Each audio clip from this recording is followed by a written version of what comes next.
Encounter is brought to you by the Broome County Council of Churches, where we connect compassion with needs as we inspire growth with dignity. You'll find us in special places throughout the community. For those who remain hungry, we provide meals. For those who are challenged, we build wheelchair ramps. We comfort those who are ill, minister to those who are confined, and we remain an advocate for change and understanding on behalf of every element of our community. Connect and inspire. Encounter the Broome County Council of Churches. Good morning and welcome to Encounter. I'm your host today, Joe Sellepack. This is the new year. It's time for taking stock, for looking back and looking forward. Janus, the Roman god, had two faces. One was facing out, one was facing back. It's important for each of us to take stock of our lives at certain periods or certain points. It's also very important for institutions to take a look at where they're headed and where they've been. It's just for many reasons, but especially when we're thinking strategically about how organizations impact their community, how they live within community, and how they really have an impact. So, how important do you think it is for organizations to take stock, take a look at themselves? I think it's incredibly important. You've said it, just as we do for our own personal lives, you have to do it in whatever institution you're in, organization, company, church. If you don't stop every now and then and look hard at who you are and what you want to do and where you want to be in the future, you just get stuck. My guest today is Michelle Bogue-Trost. She's the pastor at Central United Methodist Church. No stranger to Encounter. No. You were on just about 2 months ago. Welcome to Encounter. Thank you. So your congregation, Central United Methodist Church, has been doing some looking back and looking forward. Yes.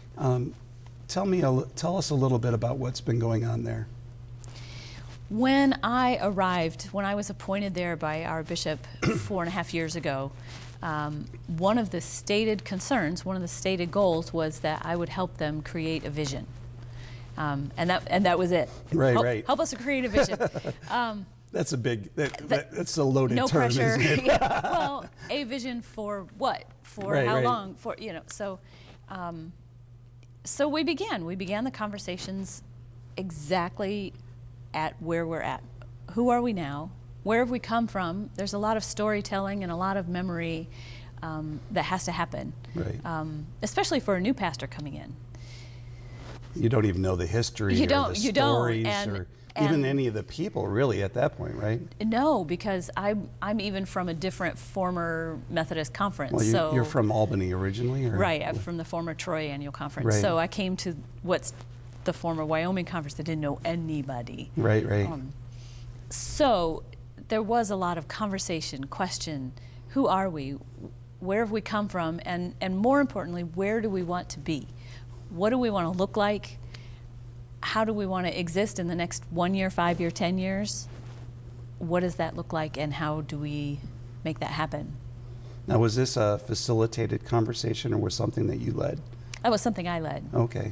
I have a lot of training in church. I'm a church consultant, and so I've got a lot of training and experience. Now, where do you begin when you're thinking about that?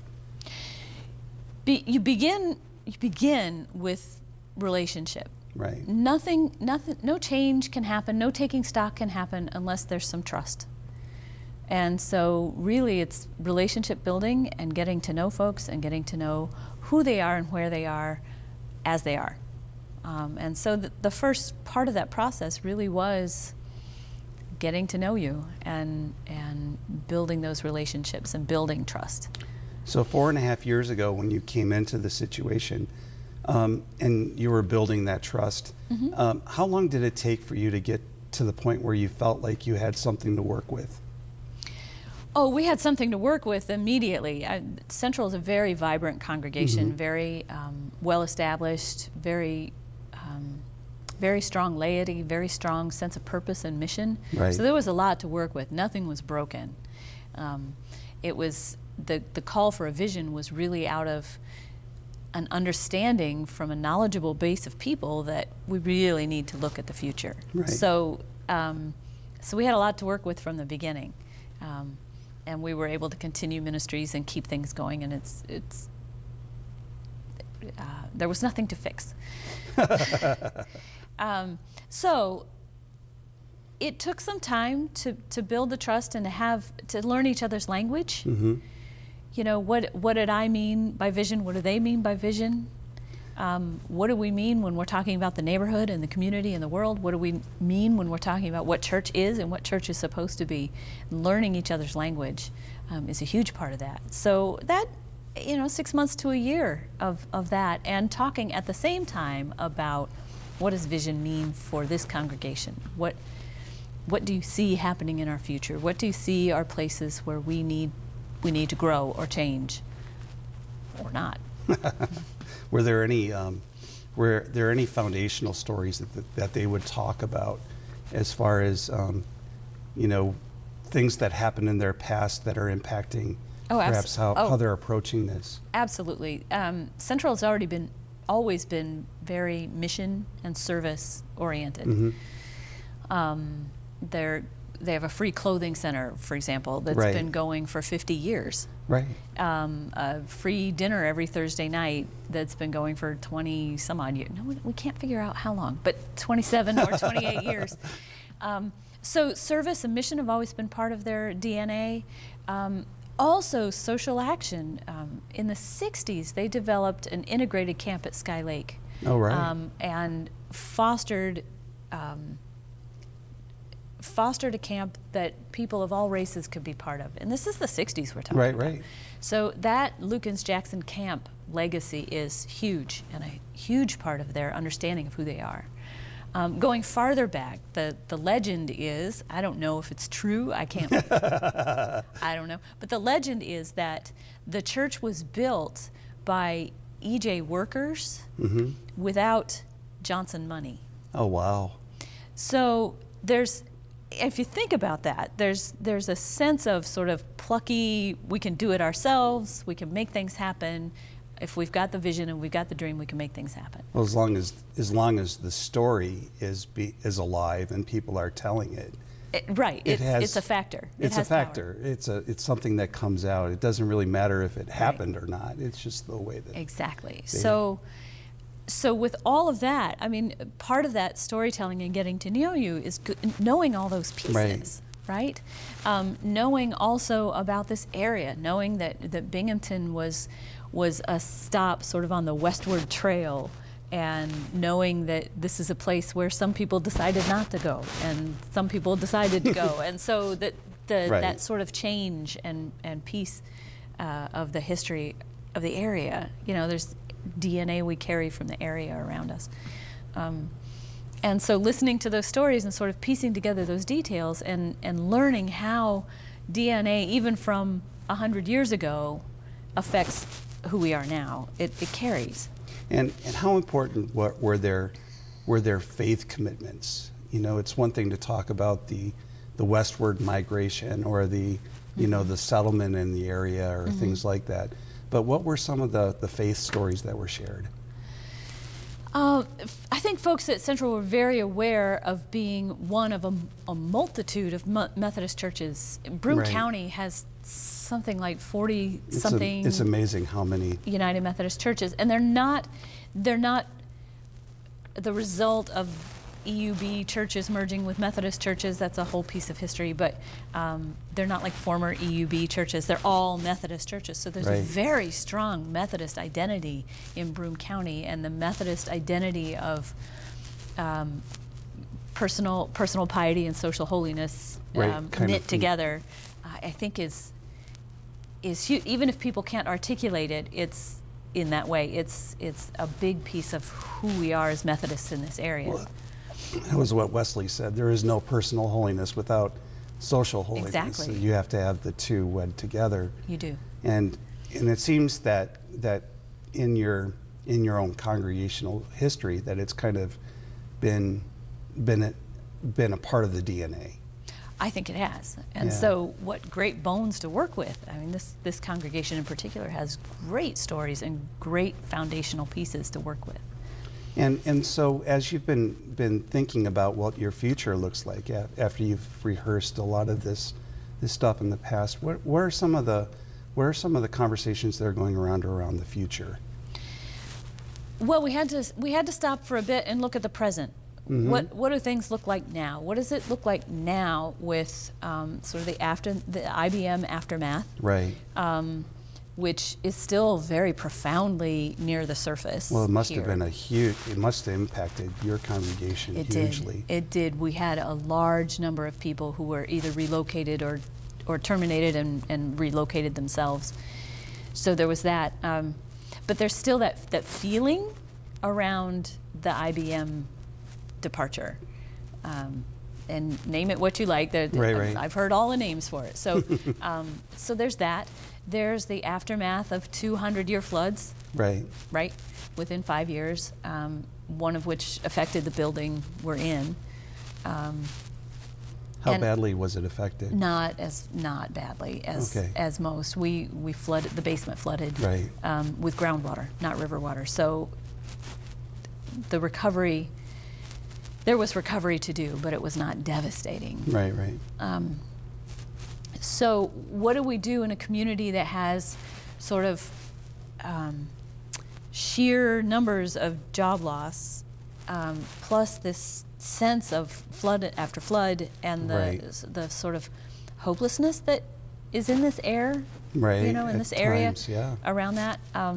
What do we do with that? What do we do with our changing neighborhood? I mean, we're right in the Union District of Endicott, so what do we do with that? There's more and more absentee landlords, there's fewer jobs, there's less opportunity, and we're seeing folks' economic scale changing in the neighborhood. It's not a suburban neighborhood, it's not an IBM neighborhood anymore. So what does that look like as we think about who we are as church? Because as we've talked about this, you and I, but as Binghamton has become more of a student housing area, a lot of the poor and people that require rental facilities are kind of moving out of that area and are looking for places to live. And we're seeing a lot of that in Endicott. In Endicott, yeah. Mm-hmm. So they're looking for affordable rent, and affordable rent in Binghamton is becoming very, very difficult to find.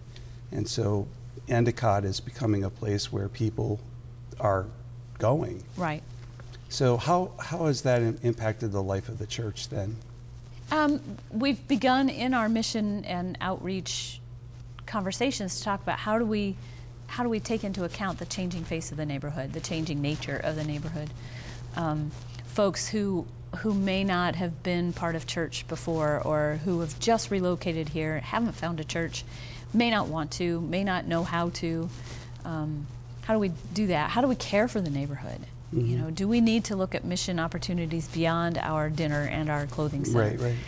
And what do we do for folks who just don't know how to approach church? Right. And how? So if you have people that have not been churched for a long period, ever, some of them, I mean, they're coming into the area. They're wanting. They may be looking to be connected in other. We don't know what they're looking for in some ways until they're asked. But how do you go about doing a community needs assessment and trying to figure out what the strengths of your congregation are and how they can meet those? It's all the same process: storytelling, relationship building. Mm-hmm. It's talking with the folks who come to Shepherd's Supper. It's talking with the folks in the clothing center. It's talking with the leadership of the church and trying to see where there are common threads. Now, I was involved with a church in Chicago called LaSalle Street Church. It existed kind of in between the Gold Coast of Chicago at the time, which was upper middle management in many of the corporations that existed in that area. And then a lot of their ministries were in like Green Green and other places where there was high concentrations of poverty. and they were trying to call themselves a bridge church, where they're bridging the needs that exist in both of those communities. Your congregation was kind of like a middle management. Yes. And middle management for IBM, and a lot of those people come from that kind of a perspective. How important is it for them to, because you're not wanting just to minister to someone, you're Right. not just looking to throw Stuff at people. Mm-hmm. But you're understanding that there's something that within them that is required in the church itself. Yes. And Yes. how do you do that? What are some of the ways that you approach that? We've begun thinking in terms of how do we open our doors? How do we make our place more accessible? Not just Sunday mornings, Right. though we're working on that too in a lot of different ways constantly, as every church is. But how do we make our place a place that people see as not a club Right. or a fortress, but as a community center? So there's that. We're also trying to reach another population as well. We are a moderate to liberal church. We're a reconciling congregation in the Right. United Methodist Church. And so, center to left-leaning theologically, socially. And so we, as a welcoming church for the LGBTQA community, Right. are looking for folks in that population, in that community, and the community around that community who have been left out of church or rejected from church. So we're opening in several different directions, and how do we create a vision for that kind of openness? My guest today is Michelle Bogue-Trost, and we've been talking about developing a vision for Central United Methodist Church, and maybe others who are listening in will hear maybe stories that they may be able to relate to, because all congregations in some way are in the same boat as far as trying to develop mission and trying to develop vision for their community. So one of the things that you've told me about that you're kind of looking at developing is, especially for those people who have been unchurched, is the idea of a church within a church, a church of people who need to kind of learn what church is about for themselves. Well, yes. In some ways. Creating a community for people to do faith together that doesn't always look like traditional Sunday morning church. Right. When we came to a vision place, when we came to a vision that we could embrace the leadership of the church, that is, we decided that one component of that was creating this church within a church, congregation without walls. It's really hard to pin it down because we're still creating it. But developing a core vision team to say, what is it that's missing around us? What is it for folks who have never been churched or have been dischurched? Right. People who've been burned by church, excluded from church, and specifically bearing in mind the LGBTQA community. How do we provide a place where people can grow in faith, understand and know the promises of God for themselves, in a place that's safe? And what does that look like? Right. We're still creating that vision, but what it means is we're not just creating another worship service, which is never a bad thing, but we're not expecting folks to come and do church like we do church. Right? So we're creating non-traditional events in unexpected places at unexpected times that we're hoping will attract persons who do want to do some good in the world and want to grow in faith, or at least learn about faith, explore matters spiritual.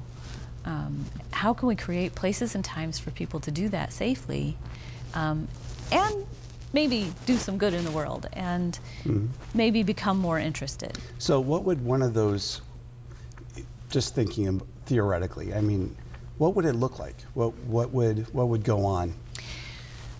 Theoretically, fun events and service events. So Right. we've already had one of our fun events. We hosted a beer and carols evening at a restaurant, right? There you go.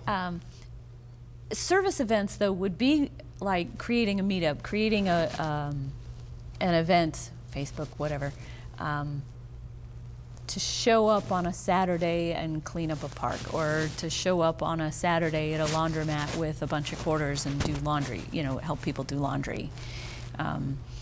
There's a church at Whitney Point doing that. It's wonderful. It's a great idea.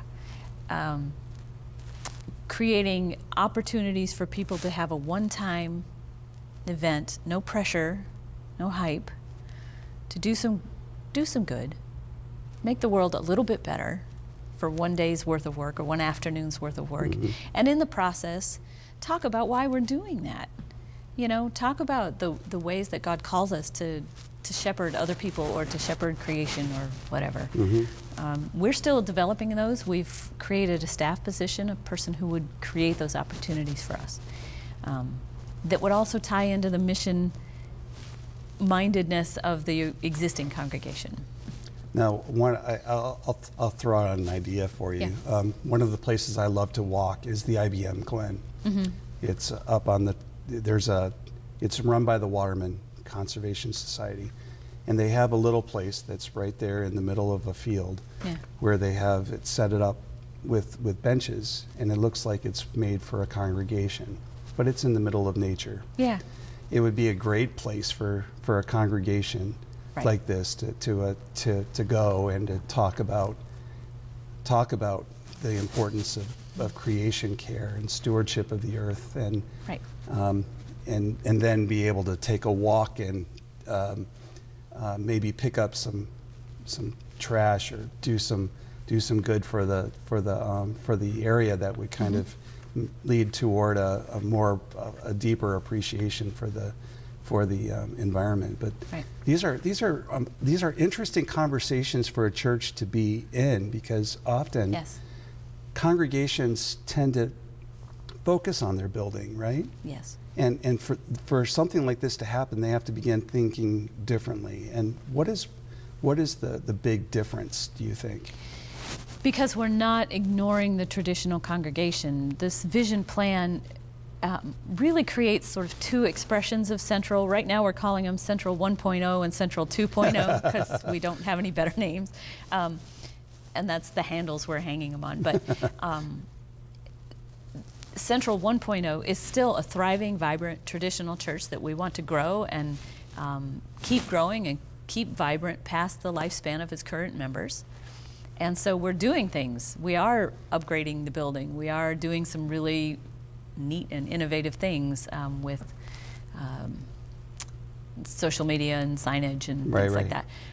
We've just done an amazing capital campaign to restore the organ. So we're taking care and still shepherding Central 1.0 as we're creating Central 2.0 at the same time, and creating staff that are creating bridges between the two. Right. So we're not leaving anybody out. Nobody's being left behind. Nobody's being ignored so that we can do this new thing. Right. And I think that's been key here, because that's the context here at Central. Because oftentimes when you have these new ideas coming in, you tend to view it as, I'm in this camp and I'm in this camp. Right.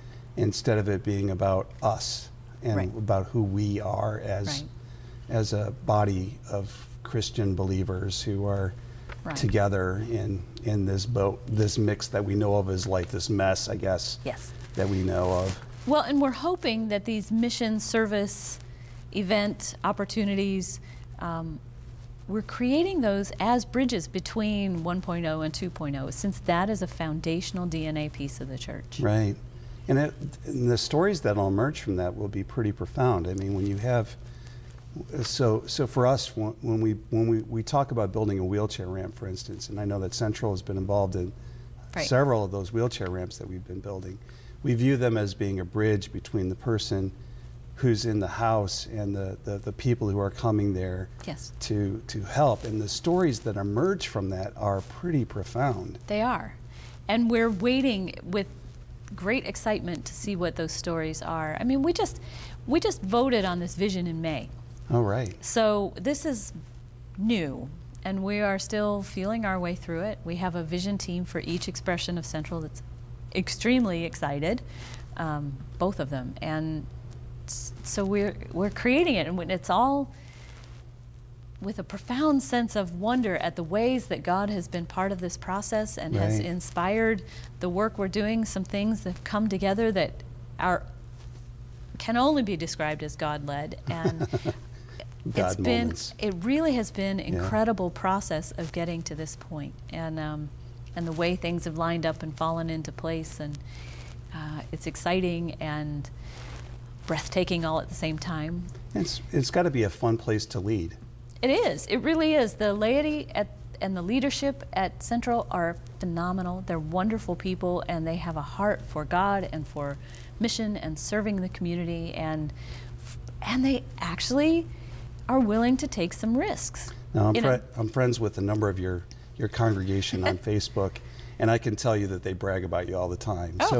There's a lot of support, it sounds like, for the mission and the leadership of the church. There is, and that's been that process of trust and relationship building. And this vision it's not necessarily a permanent vision. This is what we're trying now. Right.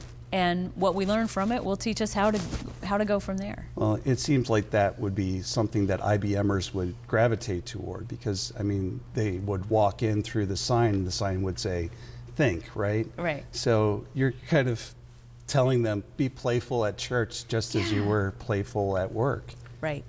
Because, if we fail at something, if we make a mistake or make a misstep, it teaches us what not to do next time. It doesn't teach us to stop. It just teaches us where we need to adjust.